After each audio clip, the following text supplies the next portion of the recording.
Marcus Chen wrote his Saturday plans on Friday morning. He always did it this way. Planned one day ahead with a precision that was as natural as breathing. A black moleskine notebook sat open beside his coffee while a Pilot Precise V5 pen moved in careful, steady block letters. The schedule was set: 6 a.m. a 5.2-mile run, 10 a.m. coffee with David at Stumptown, 1 p.m. the grocery run at Safeway, and 3 p.m. meal prep. By Saturday morning the planner would still be open to that page, but Marcus would be gone. His apartment 3F Northwest Portland would show no signs of struggle. Breakfast bowl drying in the rack from Friday morning. Bed made with hospital corners. Friday's mail scattered on the kitchen counter unsorted. 5 pieces. Bills, flyers, a postcard from his college roommate in Seattle. Marcus always sorted mail immediately. Bills left, personal center. Junk for recycling. The ritual took 30 seconds. He never got those 30 seconds. Somewhere in the Willamette River, 127 feet down, weighted with cinder blocks and 14 years of waiting, Marcus Chen's body would rest in darkness while his mother called a disconnected number every Sunday at 11 o'clock a.m., while his best friend ordered 2 coffees every second Saturday and drank only one, while his girlfriend wore a jade pendant and waited for a man who was trying to come home but couldn't. The notebook in his briefcase, waterlogged, ink bleeding but still legible, would wait at the bottom of Cathedral Park boat ramp for someone to find his final words. Tell Sarah I love her. Tell Mama I'm sorry I'll miss our call. Tell David I'll be at our table. But Friday morning, September 22, 2000, Marcus Chen didn't know he was writing his last Saturday plan. Didn't know that by 6:47 p.m. his Casio databank watch would stop forever. Didn't know that precision, his religion, his comfort, his way of loving the world would become evidence. He was just a 34-year-old accountant drinking black coffee and planning his weekend. The alarm had gone off at 6 o'clock a.m. exactly. Marcus silenced it within 2 seconds, always did, hated the sound lingering. Ran his 5.2 miles through Laurelhurst Park, same route since 1994, time to the minute. Showered at 6:47 a.m. 8 minutes, Irish Spring soap, water temperature precisely adjusted. Breakfast at 7:15 a.m. Oatmeal with blueberries, coffee black, Oregonian newspaper front to back. He adjusted his wire-rimmed glasses 3 times while reading, pushing the bridge with his right index finger, a tell that meant he was concentrating. Today's headline, Gore and Bush in dead heat. Marcus read every word, folded the paper into precise quarters, placed it in the recycling bin at exactly 7:58 a.m., left for work at 8 o'clock a.m., never earlier than 7:58, never later than 8:02. The Tuesday tie, burgundy, part of his rotation. Navy blue suit, Brooks Brothers, purchased 1998. White shirt pressed with starch. Black leather shoes polished Sunday night like always. The Casio watch beeping softly at his wrist, marking time in intervals that structured his entire life. Marcus worked at Willamette Financial Services, 14th floor corner office he'd earned after 8 years of finding errors other auditors missed. His desk faced east, catching morning light. Everything aligned before he sat down, stapler perpendicular to edge, pens in holder sorted by color, black, blue, red, notepad centered exactly.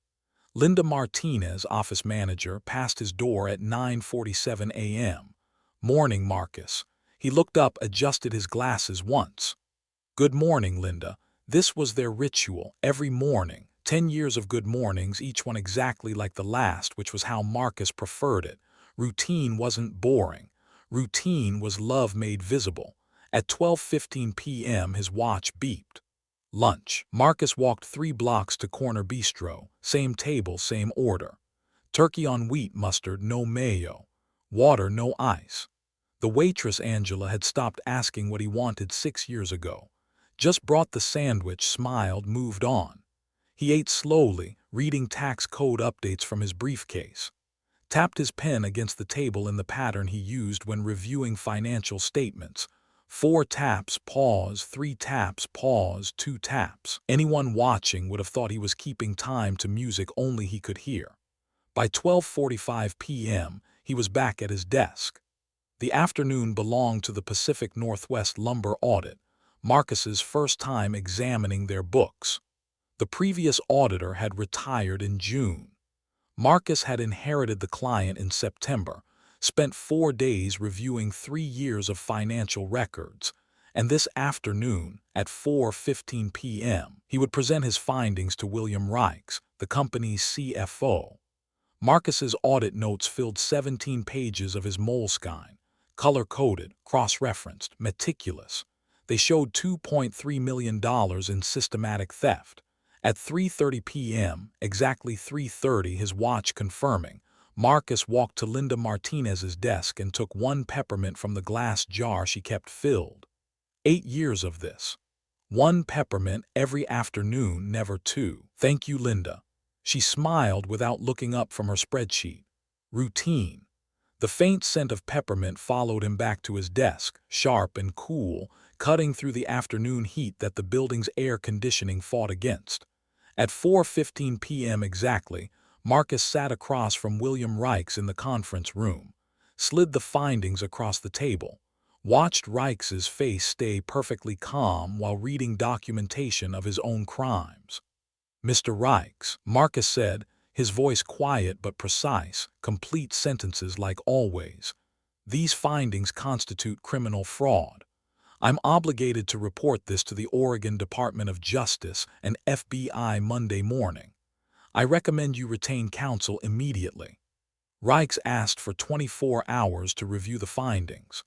Marcus agreed to meet Monday at 8:30 a.m. but stated clearly, the criminal referral will proceed regardless. They shook hands at 5:00 p.m. Reichs's palm was dry, grip firm, face showing nothing. Marcus collected his briefcase, black leather, 8 years old, contents today, tax code updates, 2 pens, the moleskine with 17 pages of evidence, and left the conference room. At 5:28 p.m. he passed Linda Martinez's desk on his way to the elevator. Have a good weekend, Linda. His last words to anyone who would remember them. She smiled, said something back. She wouldn't remember what, would spend 14 years trying to recall if she'd said you too or see you Monday or something else entirely. The guilt would eat at her. Should have known, should have seen, should have stopped him from leaving, but there was nothing to see. Marcus was just Marcus, precise, routine, normal. The office air conditioning held steady at 68 degrees F. Marcus knew because he'd checked the thermostat that morning, same as every morning. But when he pushed through the glass doors at 5:37 p.m., September heat met him like a wall. 82 degrees outside. Golden light slanting through the city, painting everything amber. His briefcase handle, black leather, worn smooth from 8 years of the same grip, felt warm against his palm. The security camera captured him exiting the building at 5:37 p.m. 5 minutes later, garage footage showed him entering his silver Honda Civic, Space 47 Level 2. At 5:48 p.m. his car turned right onto Burnside Street. The drive home, 8.3 miles, 13 minutes in Friday traffic. He should have arrived at apartment 3F at 6:01 p.m. He should have sorted his mail. He should have called Sarah to confirm their 7:00 p.m. reservation. He never made any of those calls. By 7:45 p.m., Sarah Lynn would be sitting alone at a restaurant table, watching the door. By 10:00 a.m. Saturday, David Park would be ordering 2 coffees at Stumptown. By 11:00 a.m. Sunday, Helen Chen would dial her son's number and hear 3 tones she'd never heard before, disconnected. Marcus Chen vanished somewhere between his office parking garage at 5:48 p.m. and home. 8.3 miles, 13 minutes, gone. But here's what nobody knew yet. Marcus had written everything down. The moleskine in his briefcase documented every fraudulent transaction, every shell company, every lie. And when that briefcase disappeared with him, it would sink to a depth where it could wait. For 14 years, until someone who refused to let go finally found it. This is the Marcus Chen case. The accountant who loved routine so much it became evidence. The mother who called a disconnected number 728 times. The best friend who ordered 2 coffees for 12 years. The detective who worked the case on his own time for over a decade. And the notebook at the bottom of a river with 4 words that would solve everything. WR knows I know. Let me take you to Portland, Oregon. Friday evening, September 22, 2000. The last time anyone saw Marcus Chen alive. Sarah Lynn wore the jade pendant Marcus had given her on their 1-year anniversary. Pale green stone carved with double happiness symbols, meant to bring marital joy to couples who hadn't yet married but intended to. She touched it at 7:03 p.m., sitting alone at Sabai Thai, watching the door. Their reservation was for 7:00 p.m. Marcus was never late. In the 2 years and 4 months they'd been together, 126 Friday dinners, every single one, he'd never been late. Not once. Not even by 3 minutes. Sarah checked her phone, no missed calls. No text, she called him, rang 4 times, voicemail, his voice. Hi, this is Marcus Chen. I can't take your call right now. Please leave a message and I'll return your call within 2 hours. Thank you. The precision even in his voicemail greeting, within 2 hours, not soon or as soon as possible. 2 hours, Marcus specific, Marcus reliable. Sarah left a message. Hey, it's me. I'm at the restaurant, just call me when you get this, okay? She waited until 7:45 p.m., called twice more. Voicemail both times. The server approached with apologetic eyes. Miss, would you like to order? I think there's been a work emergency. I should go home, I'm sorry. She drove home telling herself, work emergency, client crisis. Something urgent that pulled him away before he could call. He'd call any minute, explain everything, apologize for worrying her. Her phone never rang. At 10:30 p.m. she called one more time before bed. Hi, this is Marcus Chen. She hung up before the beep. Saturday morning, September 23, 2000. At 6:00 a.m., Alina Hoskins, Marcus's neighbor and 3G retired librarian who woke early, didn't hear his alarm through the shared wall. She'd heard it every morning for 3 years. The silence felt wrong. At 10:00 a.m., David Park sat at the corner table at Stumptown Coffee, second Saturday ritual 12 years running. He ordered 2 medium drips, black no sugar, one for himself, one for Marcus. The barista Jen knew them both, had made their coffee 288 times, glanced at the door. Marcus running late. He'll be here, David said. 10:15, both coffees steaming. 10:30, David's coffee half gone, Marcus's untouched, cooling. 10:45, David called Marcus's phone. Rang, voicemail. Hey man, I'm at Stumptown, where are you? Call me. 11:00, the coffee had stopped steaming. David called again, voicemail again. At 11:15 he called Sarah. Have you heard from Marcus? No, he didn't show up last night. I've been calling all morning, just goes to voicemail. David felt his stomach drop. He's not here either. What do you mean he's not there? Saturday coffee, you guys never miss. I know. David looked at the empty chair across from him. I'm going to his apartment. Sarah met him there at 11:47 a.m. They stood in the parking garage, level 2, looking at space 47. The silver Honda Civic sat perfectly centered between the white lines. His car's here, Sarah said. So he came home. But something was wrong with the car.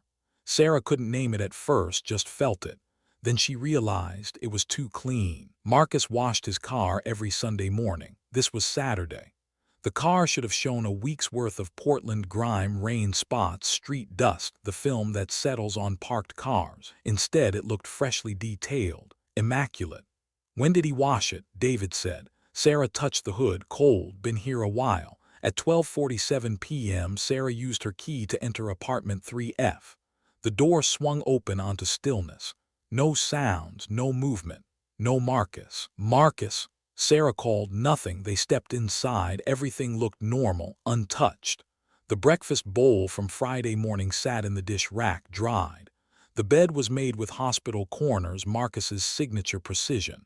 His running shoes sat by the door perfectly aligned, but on the kitchen counter 5 pieces of mail, scattered, unopened. Sarah picked up a Netflix envelope. Crouching Tiger, Hidden Dragon. Marcus had been waiting for this, had mentioned it Tuesday. He would have opened this immediately. He never sorted his mail, she said quietly. David was looking at the answering machine. The light blinked, 7 messages. He pressed play, beep. Hey, it's me, I'm at the restaurant, just call me when you get this, okay? Sarah's voice. Friday 7:15 p.m., beep. Marcus, it's Sarah again, where are you, call me. Friday 8:03 p.m., beep. Seriously, I'm getting worried, please call. Friday 9:21 p.m., beep. Marcus, it's Mom, just checking in before church tomorrow, love you. Helen's voice. Saturday 11 o'clock a.m., beep. Mom again, you didn't answer, call me when you can. Saturday 11:07 a.m., beep. Click, no message. Saturday 11:15 a.m., beep. Marcus, it's David, I'm at Stumptown, where are you? Saturday 10:47 a.m. Sarah sank into a chair. He never came home. His car is here, but he's not. She looked around the apartment, seeing what wasn't there. His briefcase always on the chair by the door, gone. His work shoes should be by the bed, gone. Someone drove his car back, but it wasn't Marcus. At 1:52 p.m., Chen arrived with David's wife, Jennifer. Helen's face was composed, controlled, but her hands shook as she touched the mail on the counter. He collected this from the lobby, she said. See, his mailbox key is on his keychain, which means he used it. He brought this up, but he didn't sort it. She picked up the Verizon bill, the grocery store flyer, the political mailer, the Netflix envelope, the postcard from Seattle. Something stopped him from sorting his mail, Helen said. Something happened between him collecting this and him opening it. Maybe 60 seconds. At 2:34 p.m., Helen called the Portland Police Department. Officers Jennifer Moss and Robert Kwan arrived at 3:15 p.m. They were professional, thorough, and fundamentally unconvinced that anything criminal had occurred. Moss took notes while Kwan examined the apartment. No signs of forced entry, no signs of struggle, no blood, no damage. His mail isn't sorted, Helen said. Marcus always sorts mail immediately. It's compulsive. Ma'am, maybe he was tired. Maybe he. My son doesn't get too tired to sort mail. Helen's voice was steel wrapped in velvet. He has sorted mail every single day for 34 years. If it's not sorted, someone stopped him. Kwan checked the bedroom, the bathroom, the kitchen, everything neat, everything normal. He came back shaking his head. Honestly, it looks like he stepped out for a few hours. For 21 hours, Sarah said, without calling, without his briefcase, without telling anyone. Does he have a history of? No. David cut him off. No mental health issues. No drugs, no debts, no gambling, no secrets. Marcus is an accountant. He's precise. He's routine. This is not routine. Moss asked the standard questions. Recent arguments, no. Financial problems, no. New relationships, no. Access to weapons, no. At 4:37 p.m. they filed a missing person report. Classification, voluntary missing adult, suspicious circumstances. Kwan was honest with them. Without evidence of foul play, we have to wait. He's an adult. Adults have the right to leave. He didn't leave, Helen said. Someone took him. After the officers left, the 3 of them sat in Marcus's living room, silent. David stood. I need to look around, see if there's anything they missed. He walked through the apartment slowly. Bedroom, bed made, closet organized, nothing out of place. Bathroom, towels hung straight, toiletries aligned. Kitchen, dishes clean, pantry stocked with meal-prepped containers labeled for the coming week. On the small desk by the window, David found it. Marcus's day planner. Black Franklin Covey, leather-bound, open to today's page. Saturday, September 23, 2000. Marcus's handwriting. Precise block letters in black ink. 6 o'clock a.m. Run 5.2 mi. 10 o'clock a.m. Coffee W/David Stumptown. 1 o'clock p.m. Grocery Safeway. 3 o'clock p.m. Meal prep. David's breath caught. Marcus had written this, planned this, scheduled their coffee, but Marcus never made it to Saturday. The planner sat here open, waiting for day that never came. Plans written in the past for a future that didn't arrive. David called to the others. "You need to see this." Helen and Sarah came to the desk, looked at the page, looked at the handwriting they both knew as well as their own. "Was planning to meet you," Sarah whispered. "He wrote it down." "When does he write his schedule?" Helen asked. "1 day ahead," David said. "Always. He writes tomorrow's schedule in the morning before work. So he wrote this Friday morning." "Yes." The three of them stared at Saturday, September 23, written in the hand of a man who never lived to see it. Sarah touched the page, fingers tracing the letters. "Coffee W/David Stumptown." "He was coming," it said, voice breaking. "He scheduled it. He was going to be there." Helen photographed the page with her camera. Click. The flash lit up Marcus's handwriting, preserved it, captured the last Saturday plan he would ever write. "This is evidence," she said, "of normalcy, of intention. He was planning to live. Whatever happened to him, he didn't see it coming." They stayed in the apartment until dark, not wanting to leave, as if leaving meant accepting that Marcus wasn't coming back. At 8:47 p.m. they locked the door behind them. Marcus's apartment sat empty. Mail unsorted, messages waiting, coffee cup in the dish rack from Friday morning. And on the desk the planner still open to Saturday, September 23, 2000. Plans for day that never happened, written by a man who never came home. Detective Raymond Torres opened the Marcus Chen file on Monday, October 2, 2000. 10 days missing. No leads. No body. No activity on credit cards, bank accounts, or phone. The case had been kicked to missing persons after the initial classification as voluntary missing yielded nothing. Torres was 40 years old, 16 years on the force, 8 in missing persons. He'd worked 147 cases, found 89 people alive, recovered 41 bodies, left 17 unsolved. He filled his Portland PD mug exactly 3/4 full, never to the top, never half, 3/4, had done it that way for 8 years. Comfort in precision. He read Helen Chen's statement, "My son does not make me worry. If he could call, he would call." Someone stopped him. Torres believed her. The first week he worked the case hard. Interviewed co-workers at Willamette Financial Services. Everyone said the same thing. Marcus was reliable, precise, showed no signs of distress. Linda Martinez cried during her interview. He said, "Have a good weekend." Those were his last words to me, just normal. Torres created timeline charts, color-coded, red for confirmed movements, blue for witness statements, green for physical evidence, yellow for gaps. The Marcus Chen case had too much yellow. He interviewed neighbors. Eleanor Hoskins, "I didn't hear his 6 a.m. alarm Saturday. That's when I knew something was wrong." He pulled Marcus's car from the evidence lot, had it processed. The forensic team found nothing. No blood, no prints except Marcus's own. The car was exceptionally clean, too clean actually. Someone had wiped it down thoroughly, but clean wasn't evidence. Torres obtained phone records. Marcus's cell had been powered off at 6:47 p.m. Friday, September 22.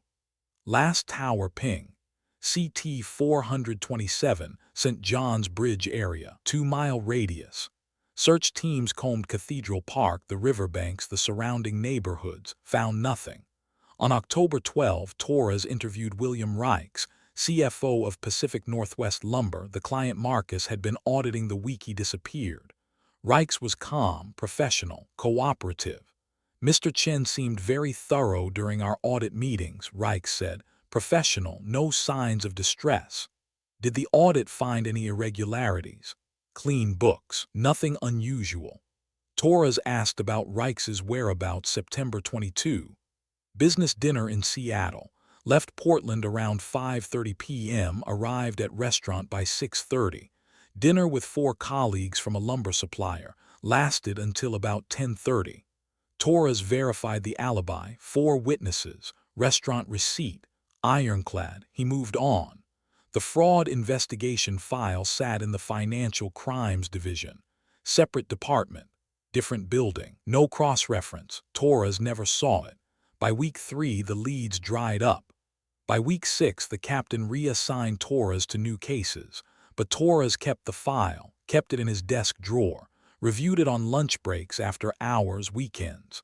Sometimes he'd spread the papers across the conference room floor, walk around them slowly, looking for connections from different angles.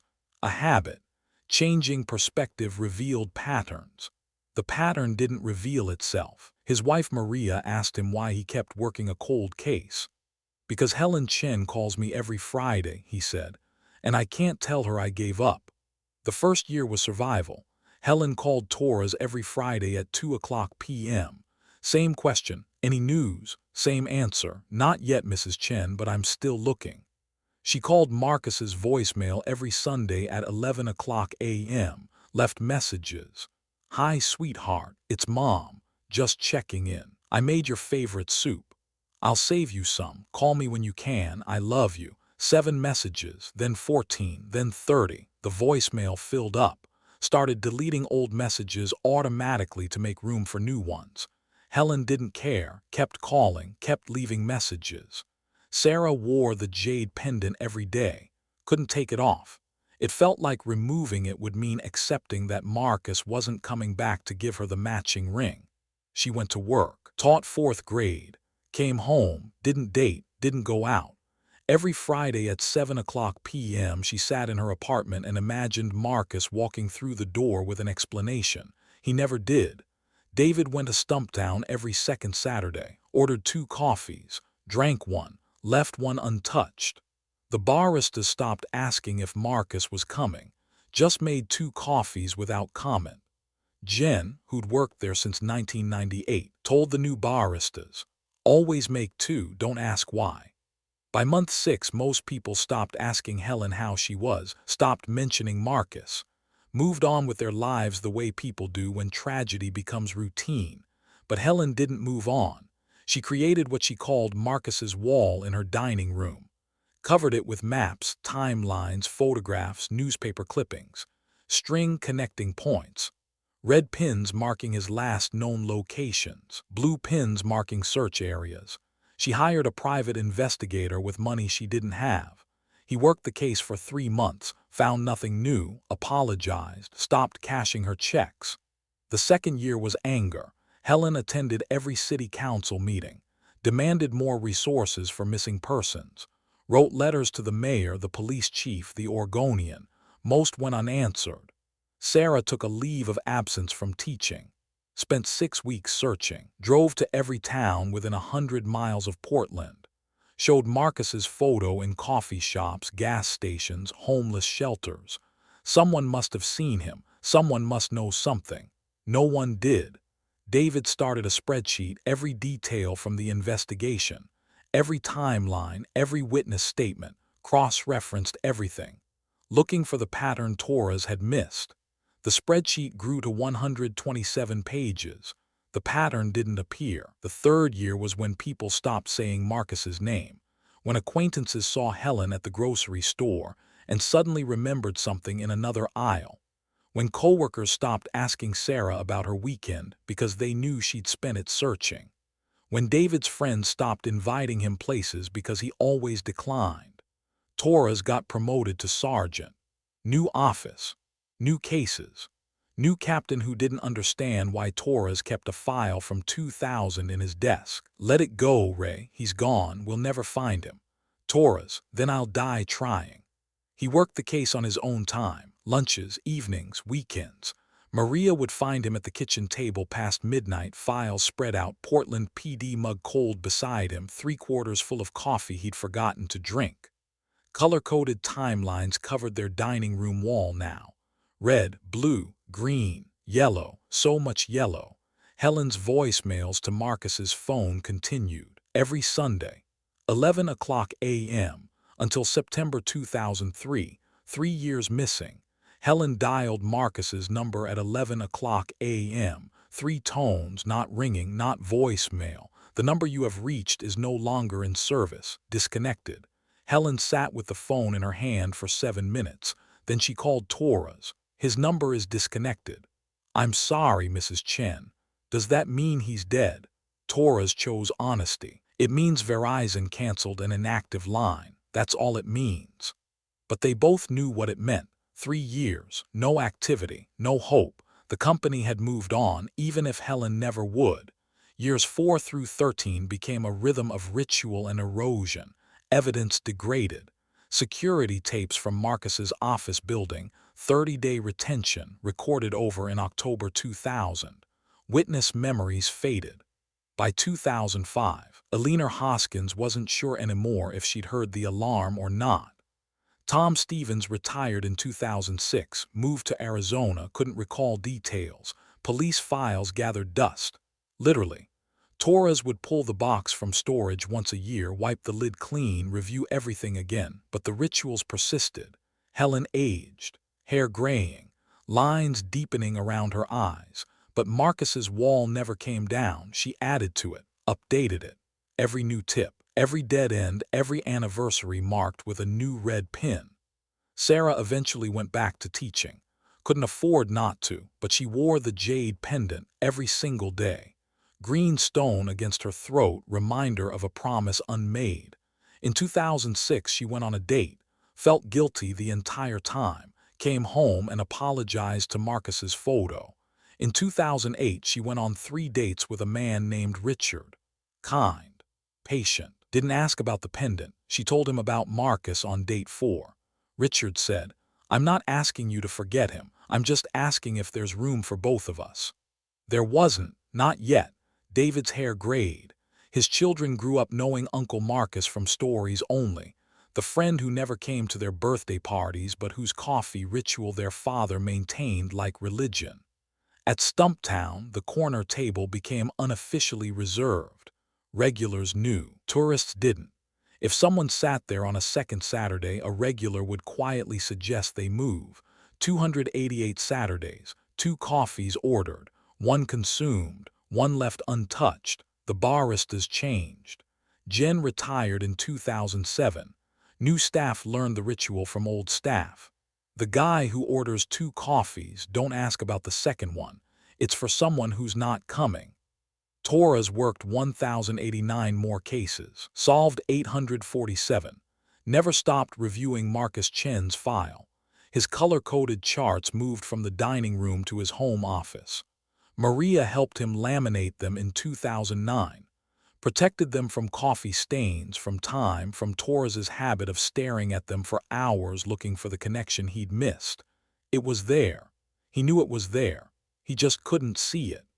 By year 14, Marcus Chen had become a statistic, one of 47 unsolved missing persons cases in Oregon. His photo on a database, his name on a list. Helen was 76, still called the disconnected number sometimes.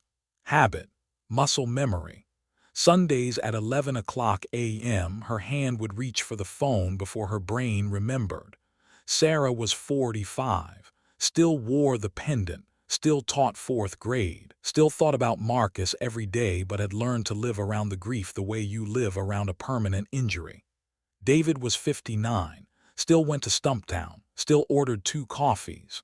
The ritual had outlived its purpose. Marcus wasn't coming back, but David couldn't stop. Stopping would mean accepting. He wasn't ready to accept.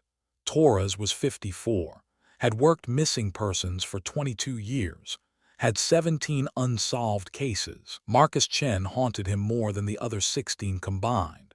In March 2014, Torres submitted his retirement paperwork. 36 years, effective April 1. His captain granted him 30 days terminal leave to close out personal business. Torres went home with Marcus Chen's file and decided, if he was going to retire, he was going to solve this first, or die trying. He had 30 days, 14 years of questions, and one detail everyone had missed. He just had to find it. March 2, 2014. Torres took the Marcus Chen file home. 30 days until retirement, 14 years of questions, one last chance. He cleared the dining room table, spread everything out, started with what he knew for certain and worked backward. Last confirmed sighting, security footage, 5:37 p.m., September 22, 2000. Marcus exiting Willamette Financial Services building. Car found, space 47, level 2, Saturday morning. Exceptionally clean. Mileage 47,293. Friday morning 47,281. Difference 12 miles. Normal route home 8.3 miles. Discrepancy 3.7 miles unaccounted for. Phone powered off. 6:47 p.m. Tower CT 427, St. John's Bridge area. Torres had stared at these facts for 14 years. But now he tried something different. He built the timeline backward. Started with Saturday morning, car in parking space, Marcus gone, and worked backward toward Friday 5:37 p.m. If the car was back Saturday morning, someone drove it there. If that someone wasn't Marcus, then Marcus never made it home Friday night, which meant the 12-mile mileage was wrong. The car went somewhere else first. Where? Torres pulled up the cell tower data. CT 427 St. John's Bridge. The phone was powered off there at 6:47 p.m., Marcus's normal shower time. Someone wanted it to look like Marcus made it home safely, but the tower radius was 2 miles. Could include St. John's Bridge, Cathedral Park, the river access points. Torres measured the distance. Office to St. John's Bridge, 4.2 miles. St. John's Bridge back to Marcus's apartment, 4.1 miles. Total, 8.3 miles. Wait. Office to bridge and back to apartment, 8.3 miles, but the car showed 12 miles total. Torres recalculated. Office to apartment normal route, 8.3 miles. Office to bridge, 4.2 miles. Bridge to apartment, 4.1 miles. Total if someone went to the bridge, 12.5 miles. Close enough for odometer variation. The car went to St. John's Bridge. Why? Torres looked at the map, the bridge, the river, deep water, boat access, body disposal. He opened a new file on his laptop. Typed, working theory, Marcus killed Friday evening. Body disposed in river near St. John's Bridge. Car driven back to apartment to stage normalcy. But who and why? Torres reviewed the witness list. Co-workers, neighbors, family, friends. Everyone had been interviewed in 2000. Everyone had alibis or no apparent motive. Then he did something he hadn't done in 14 years. He looked at what Marcus was working on the week he disappeared. Pacific Northwest Lumber Audit. September 18 to 22, 2000. Torres pulled the file. Read Marcus's meticulous notes. Quarterly financial review. Standard procedures. Final meeting September 22, 4:15 p.m. Presenting findings to CFO William Reichs. Torres remembered interviewing Reichs. October 12, 2000. Clean books. Nothing unusual. Seattle alibi confirmed, but something nagged at him. He logged into the Portland PD database. Searched William Reichs. One result, traffic ticket 2003. He searched Pacific Northwest Lumber. 3 results, business license, incorporation documents, and Financial Crimes Division investigation. September 28, 2000. Torres stared at the screen. Financial Crimes Division. Separate department, different building, no automatic cross-reference to missing persons. He'd never seen this file. He opened it. Investigation, embezzlement, Pacific Northwest Lumber Imports LLC. Subject, William Reichs, CFO. Amount, $2.3 million over 3 years. Discovery, External Auditor Quarterly Review, September 18 to 22, 2000. Auditor, Marcus Chen, CPA, Willamette Financial Services. Status, case closed January 2001, insufficient evidence. Torres read it 3 times. Marcus discovered $2.3 million in embezzlement. September 18 to 22. The week he disappeared, Marcus's audit notes documented everything.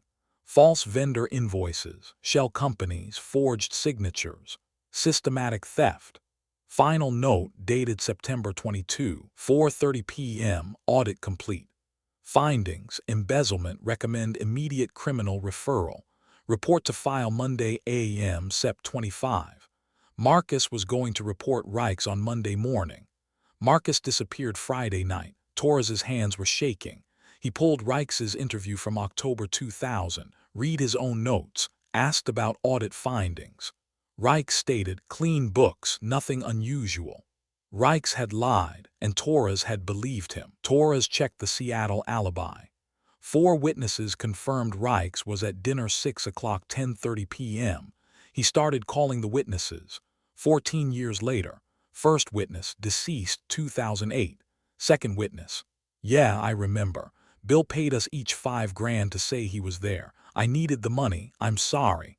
Third witness. I don't remember. It was so long ago. Fourth witness. Stood by original statement but sounded uncertain. Alibi was fabricated. Torres obtained a warrant. March 11, 2014. Search of William Reich's property. In the garage in a workbench drawer, Marcus's Casio databank watch. Stopped at 6:47 p.m. Dried blood on the band. Marcus's wire-rimmed glasses. Broken. Receipts for boat rental. Cathedral Park Marina. September 22, 2000, 7 o'clock 10 o'clock p.m. Cash payment. False name. Torres called the dive team. March 13, 2014. 8:47 a.m. The Willamette River at Cathedral Park below St. John's Bridge is 127 feet deep in places. Cold, dark, secrets kept for decades sometimes. The dive team found the briefcase at 9:23 a.m., black leather, 8 years old when it sank, 14 years underwater now, barnacles crusted on the handle, waterlogged, heavy. Torres watched them bring it up, placed it on the dock, carefully opened the corroded clasps. Inside, tax code updates, pages fused into pulp, 2 pens, 1 blue, 1 black, and a moleskine notebook. Black leather cover warped beyond recognition. Pages swollen to 3 times normal thickness. Ink bled into abstract patterns. But on the final page, Marcus's handwriting was still visible. Faint, barely legible, but there. Torres read it aloud, voice breaking. Friday 6:30 p.m. If you're reading this, I didn't make it. Check the Sunday client files. WR knows I know. Tell Sarah I love her. Tell Mama I'm sorry I'll miss our call. Tell David I'll be at our table. M. Torres sat down hard on the dock. Marcus had known he was dying, had written this in those final moments, maybe in the trunk of his own car, maybe in a boat on the river, maybe with a gun to his head or a tire iron already having struck him once. And even dying, Marcus documented, left evidence, left instructions, left messages for the people he loved. WR, William Reichs, checked the Sunday client files, the embezzlement documentation. Marcus had solved his own murder, had left the answer in a notebook at the bottom of a river, had been waiting 14 years for someone to find it. Torres called Helen Chen at 11:47 a.m. Mrs. Chen, we found him. Silence. Then, alive. No, ma'am, I'm sorry. We found his remains and evidence. We know what happened. More silence. Then Helen's voice, barely audible, thank you for seeing him. Not thank you for finding him, not thank you for solving it, thank you for seeing him, for seeing Marcus, for believing he mattered, for refusing to give up. Torres had to look away from his phone, blinking hard. We're arresting the suspect today, he said. William Reichs. The man Marcus was auditing. Marcus discovered embezzlement. Reichs killed him to cover it up. Does Sarah know? You're my first call. Tell her gently. I will. Torres called Sarah at her school. She stepped out of her 4th grade classroom to take it. Sarah, this is Detective Torres. We found Marcus. He heard her intake of breath, the pause, the question she didn't want to ask. He's gone, Sarah. I'm sorry, but we know what happened, and we're bringing the person responsible to justice today. Sarah's voice was steady, eerily calm. How long? How long what? How long has he been gone, really gone, not missing, gone? Torres understood, since that Friday. September 22, 2000, he died that night, so I was waiting for someone who was already dead. You were honoring someone who loved you, there's a difference. Sarah was quiet then. Did he suffer? Torres looked at the evidence photos, the skull fracture, the blunt force trauma. I think it was quick. A lie, but a kind one. There's something else, Torres said. Marcus left a note in a notebook in his briefcase. We found it today. He left messages for you, for his mother, for David. What did it say? Torres read her Marcus's final words. When he got to tell Sarah I love her, Sarah made a sound like glass breaking. He was dying, she said, and he thought of me. He thought of everyone who mattered to him. That's who Marcus was. Sarah was crying now, not loud, just steady tears. Thank you for finding him, for not giving up.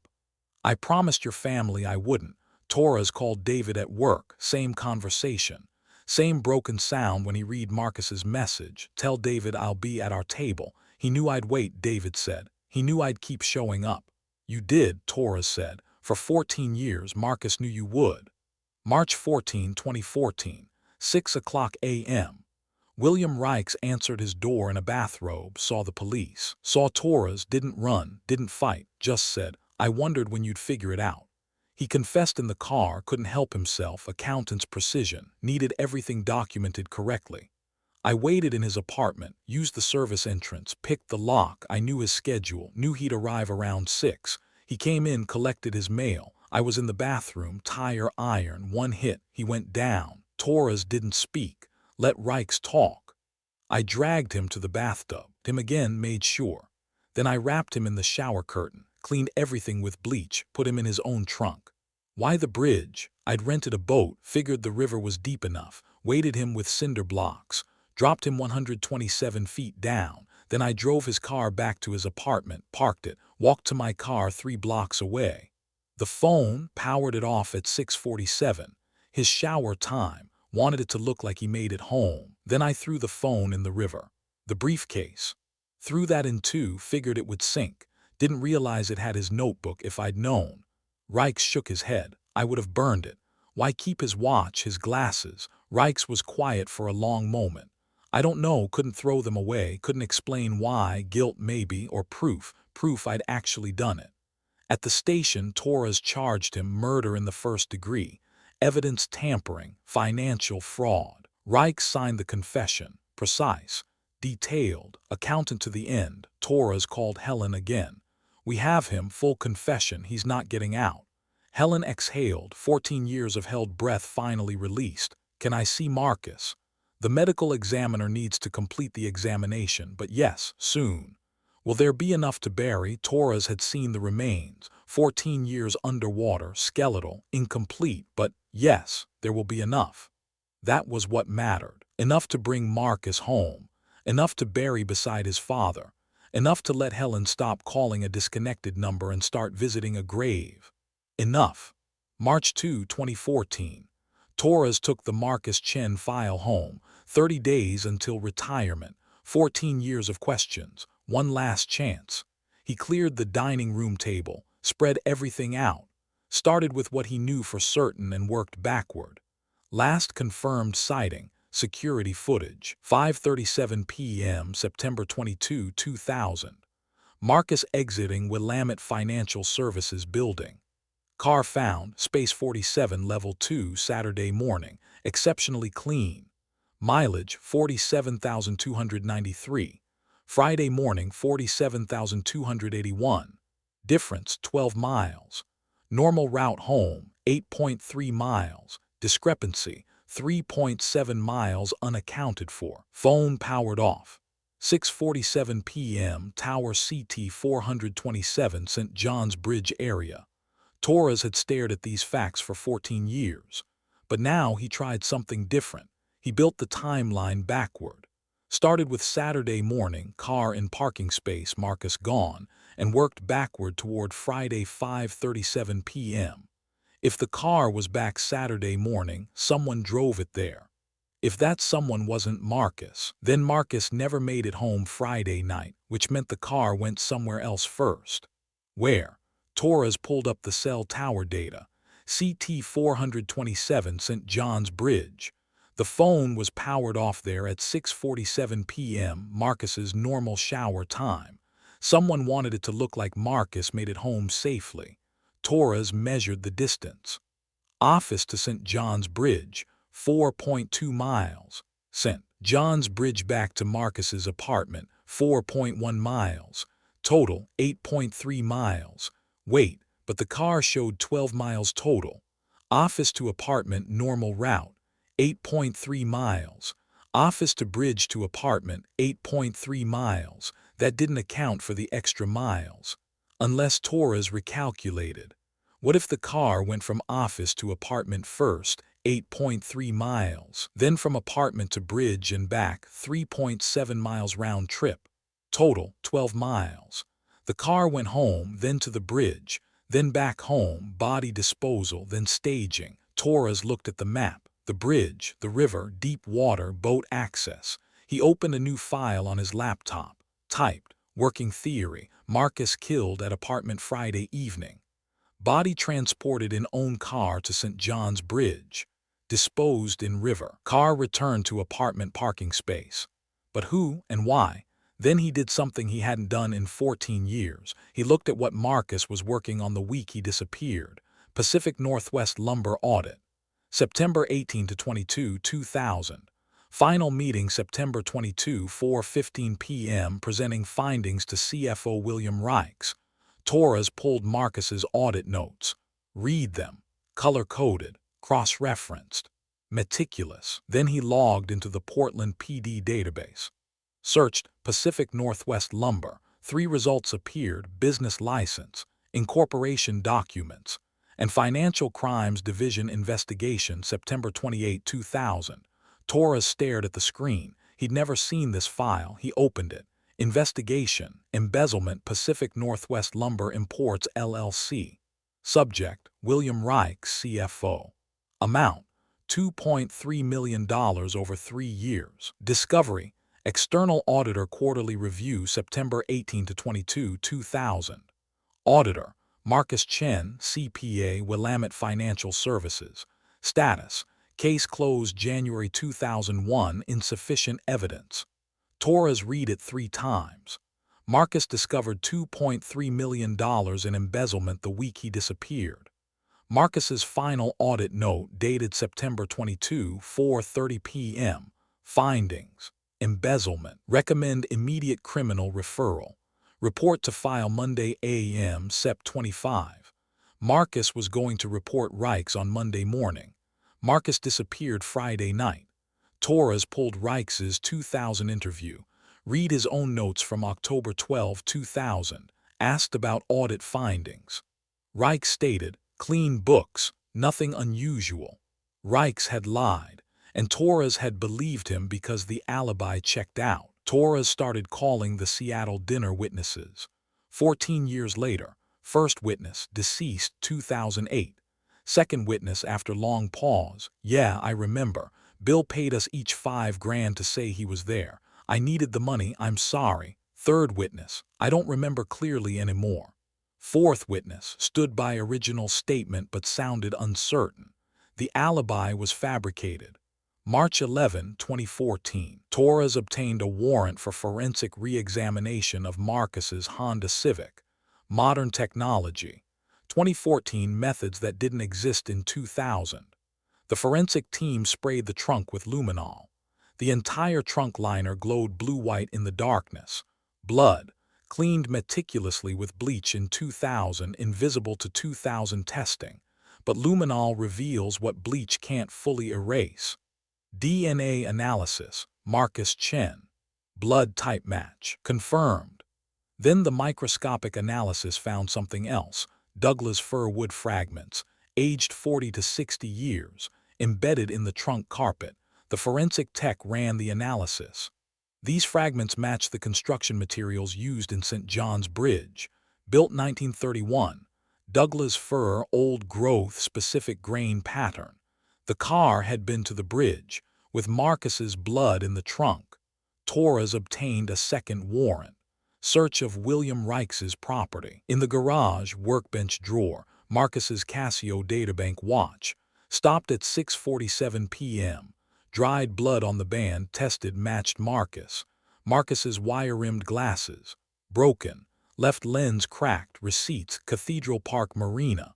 Boat rental September 22, 2000, 7:10 p.m. Cash payment, false name, Home Depot receipt. September 20, 2000, 2 cinder blocks. 100 feet of rope. Cash. In the garage, Craftsman tire iron. Handle wrapped in duct tape. Microscopic blood traces in the striking surface.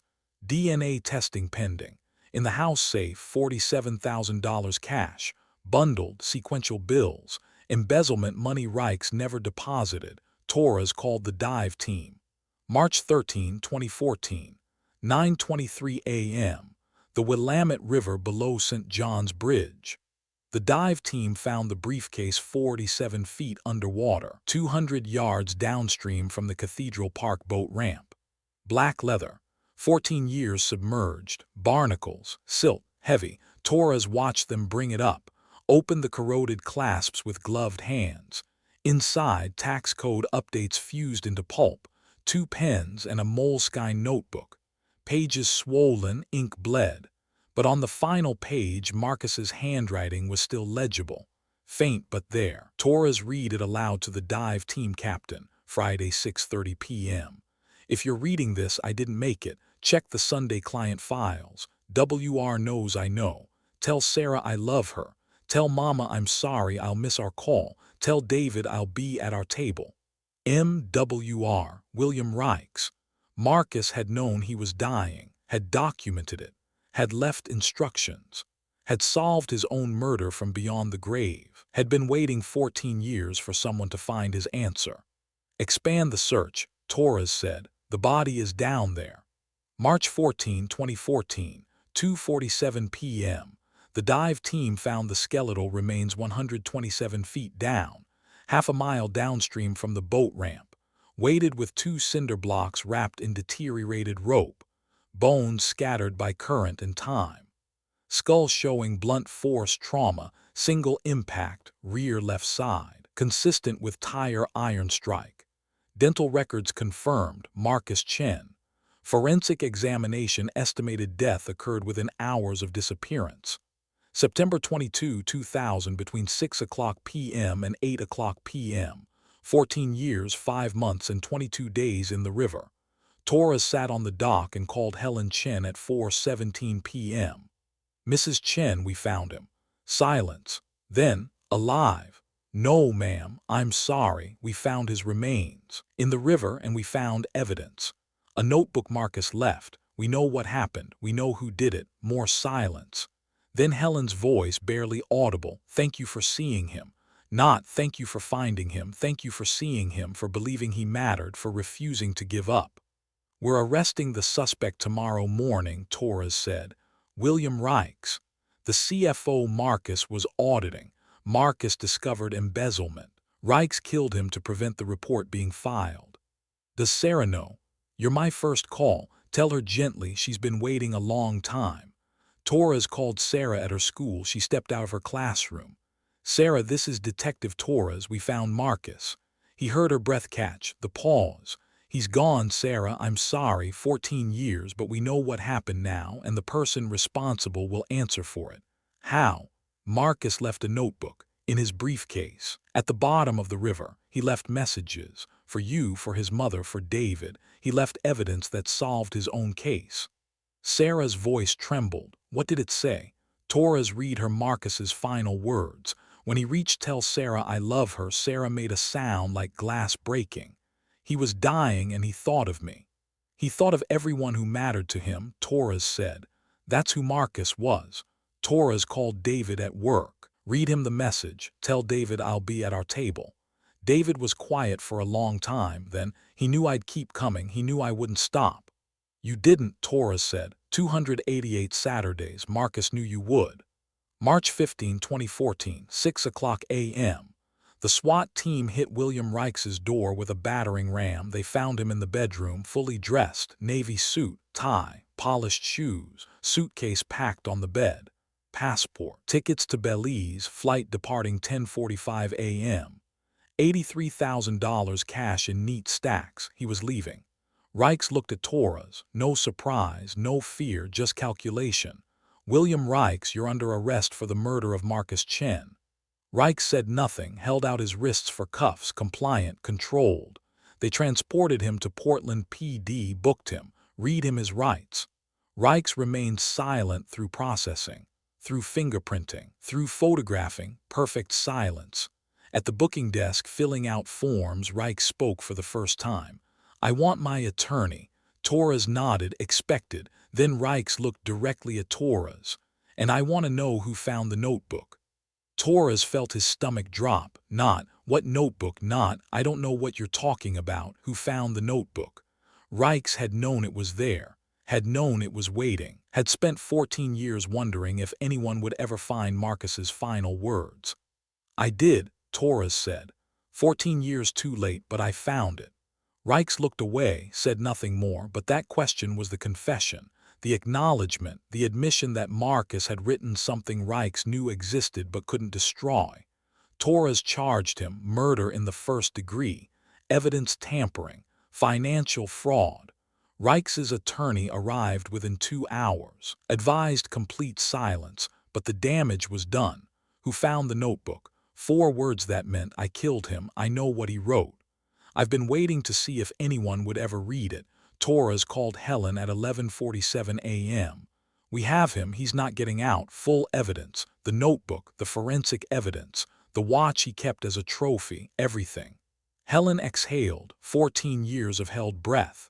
Can I see Marcus? The medical examiner is completing the examination. But yes, soon, there's enough to bring him home, enough to bury him. Where? Willamette National Cemetery, next to your husband. I've already made arrangements. Helen was quiet then. Marcus would have appreciated the precision. Torres smiled despite everything. Yes, ma'am, I thought so too. The trial would come later. September 2014, 6 weeks of testimony. The notebook as prosecution Exhibit 47. Sarah and Helen testifying about Marcus's routines, his precision, his reliability. David testifying about the coffee ritual, the planner, the impossibility that Marcus would leave without calling. The forensic evidence, blood in trunk, Douglas fir fragments, luminol revealing what 14 years couldn't hide. The watch, the glasses, the receipts. Rikes's fabricated alibi collapsing under re-examination. The jury would deliberate for 4 hours. Guilty, murder in the first degree, life without parole, but that would come later. For now, March 15, 2014, Torres sat at his desk and closed the Marcus Chen file for the last time. Solved. After 14 years. After 5,113 days. After Helen called 728 times. After David ordered 288 pairs of coffee. After Sarah wore a jade pendant for 5,113 consecutive days. Solved not by Torres's brilliance but by Marcus's precision. By a notebook at the bottom of a river. By a man who documented everything, even his own death. Torres wrote in his personal notebook, the one he'd kept since October 2, 2000, Marcus Chen, solved. March 15, 2014. Killer, William Rikes. Arrested, charged, awaiting trial. Marcus solved his own case. I just had to find his answer. Helen was right from day one. Someone stopped him from calling. Marcus would have called if he could. Torres closed the notebook. After 36 years, after 1,247 cases, this was the one he'd remember. Not because it was the hardest. Because Marcus taught him that precision is love. That routine is devotion. That showing up matters. Marcus showed up for his own life every single day until someone stopped him. Torres had shown up for Marcus's case for 14 years. And finally, Marcus had shown Torres the way home. September 18, 2014. The trial of William Rikes began 14 years and 4 days after Marcus Chen discovered the embezzlement that would cost him his life. Helen Chen sat in the gallery every single day. Front row. Same seat. Wore Marcus's Casio watch on her wrist. The one found in Rikes's garage. Stopped at 6:47 p.m. Dead battery, dead time. She'd had it cleaned but refused to restart it. It kept time for him long enough, she told Torres. Now it keeps his memory. Sarah Lynn sat beside her. Jade pendant visible at her throat. Green stone that had touched her skin for 5,113 consecutive days. David Park sat on Helen's other side. He'd taken the entire 6 weeks off work. 288 Saturdays of coffee had earned him this, being present when justice finally showed up. The trial lasted 42 days. The prosecution presented Exhibit 47 first. Marcus's moleskine notebook, sealed in a clear evidence bag. pages still warped from 14 years underwater. The final entry visible through the plastic, "WR knows I know." The jury leaned forward to read it. Several took notes. One woman touched her throat. Sarah testified on day 8. The prosecutor asked her to describe Marcus's routine. "Marcus called me every Friday at 5:45 p.m. to confirm our 7 p.m. dinner reservation. He never missed, not once in 126 weeks. On September 22, 2000, he didn't call. I waited at the restaurant until 7:45. He never came. Marcus did not show up. Someone stopped him from showing up." Cross-examination tried to suggest Marcus could have left voluntarily. Sarah looked directly at Reichs. "Marcus was planning to propose to me on October 15, 2000. He had his grandmother's jade ring.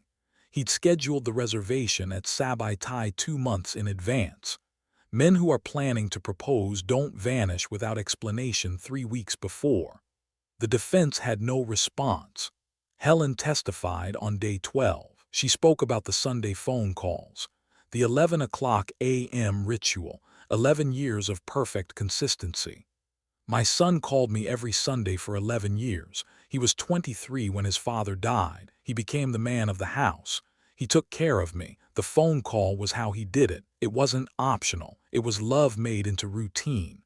The prosecutor asked, "What did you do when he didn't call?" "I called him. Every Sunday at 11 a.m. For 3 years I left voicemails. Then the number was disconnected. But I kept calling.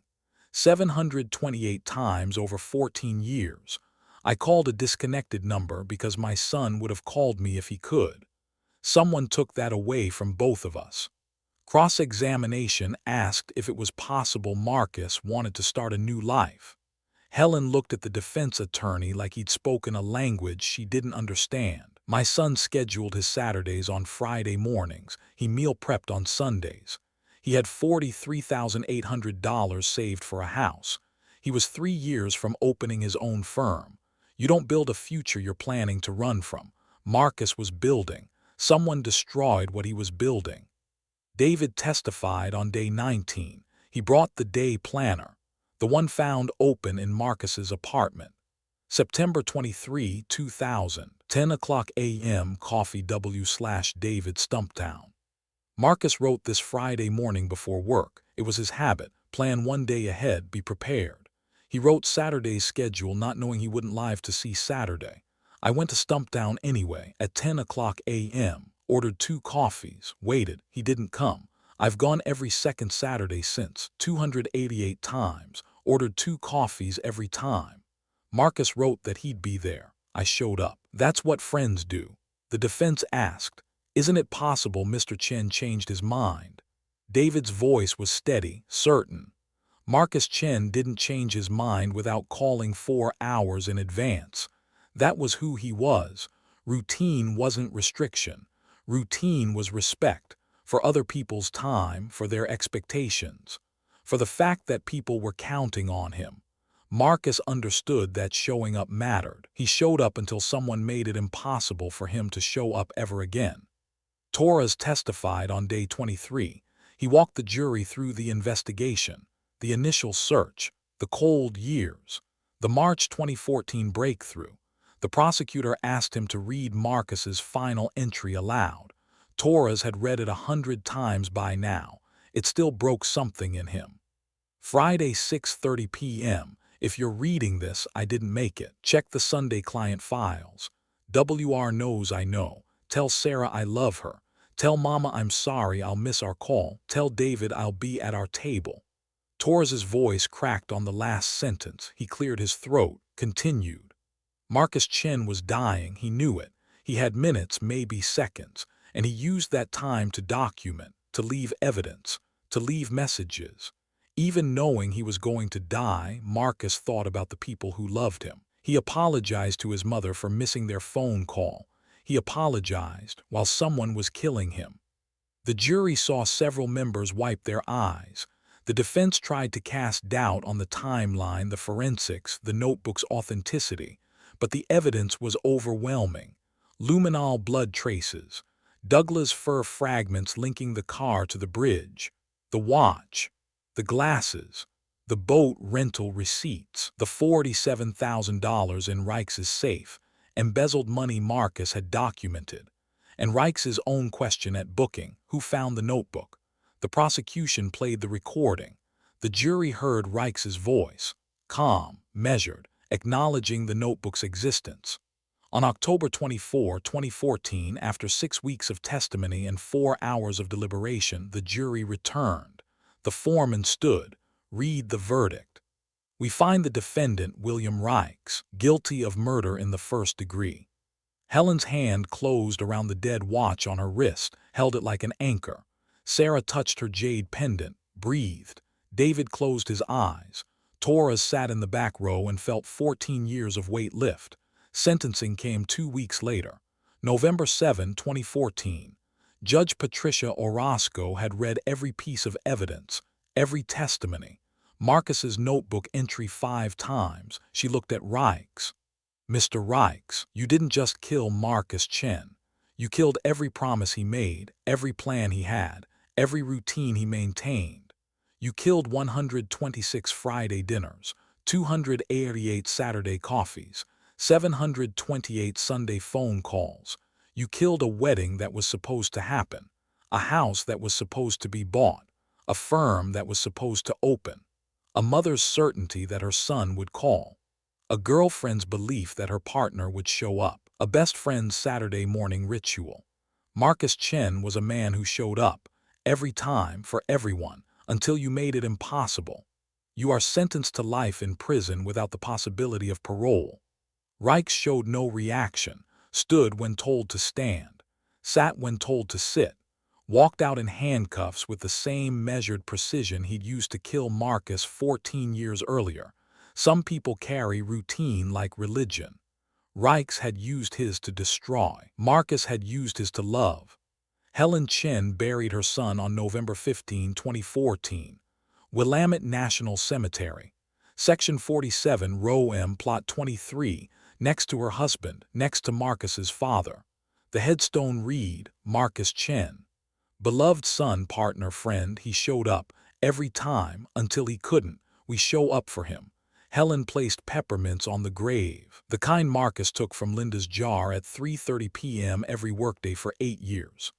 Sarah placed her jade pendant on the headstone, let it rest there for a moment, then put it back on, couldn't let it go, not yet, maybe not ever.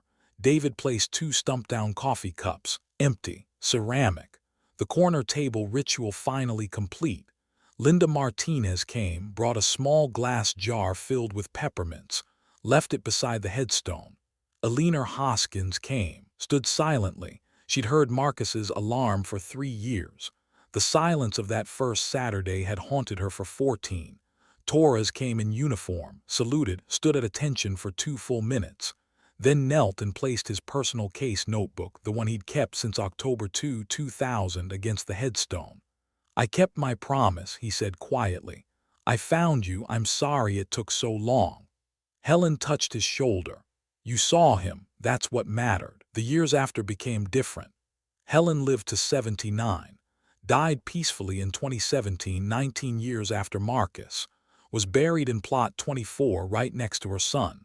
Her headstone, Helen Chen, beloved mother she never stopped calling. Sarah married Richard Tran in 2016, wore both her jade pendant and pearls, 2 loves, 2 promises. Marcus's ring, the one he'd never gotten to give her, she wore on her right hand. At the ceremony, she left an empty chair in the front row, placed a single peppermint on the seat. She and Richard founded the Chen Family Foundation in 2018, helped families of missing persons with search costs, DNA testing, legal advocacy. By 2024, they'd assisted 127 families, recovered 14 people, 8 remains, 4 found alive, 2 perpetrators convicted. David Park continued the Saturday ritual, even after Marcus was found, even after the burial, every second Saturday. Stumptown, same table, 2 coffees, but now he brought his grandchildren sometimes, taught them the ritual, taught them that showing up for people matters, even when they're gone, especially when they're gone. Torres retired April 1, 2014 as planned, but he gave guest lectures at Portland State University Criminal Justice Program, taught a class called Cold Case Resolution. Marcus Chen was the primary case study. The lesson isn't the forensics, he told his students. The lesson is, believe the families, they know when something is wrong. Helen Chen knew on day one. It took me 14 years to prove she was right. She was right on day one. Linda Martinez volunteered at the annual Marcus Chen Memorial Vigil, started in 2015. Held every September 22 at Cathedral Park. 200 to 400 people, reading names of Oregon's unsolved missing persons cases. Floating candles in the river where Marcus had waited for 14 years. The 2024 Vigil, 24th anniversary, drew 380 people. Torres, age 80, retired but present, gave the keynote. Marcus Chen taught me that routine is love, that precision is care, that showing up is everything. He showed up every day until someone stopped him. Our job is to show up for the families still waiting, because somewhere right now someone is calling a number that won't answer. Someone is ordering 2 coffees. Someone is setting an empty place. They're showing up, we have to show up for them. Sarah spoke after him, age 55 now, still teaching 4th grade, still wearing the jade pendant. People ask if I found closure. No, you don't get closure when someone is murdered. You get justice. You get answers. You get proof that you weren't crazy for believing something was wrong. But closure, that's not real. What's real is learning to carry the loss. Marcus has been gone longer than I knew him now. 24 years missing, 2 years together. The math doesn't make sense, but love doesn't follow math. I loved him. I still love him. I always will. That doesn't close. That doesn't end. It just changes shape. David spoke last, age 69, retired now, still going to Stumptown. This is my 492nd Saturday ordering 2 coffees. That's 24 years. People think I'm crazy. Maybe I am, but here's what I know. Marcus showed up for me for 12 years.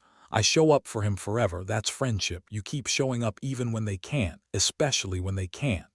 Portland, Oregon, Willamette National Cemetery. Section 47, Row M. Plot 23, Marcus Chen, 1966 to 2000. Plot 24, Helen Chen, 1938 to 2017.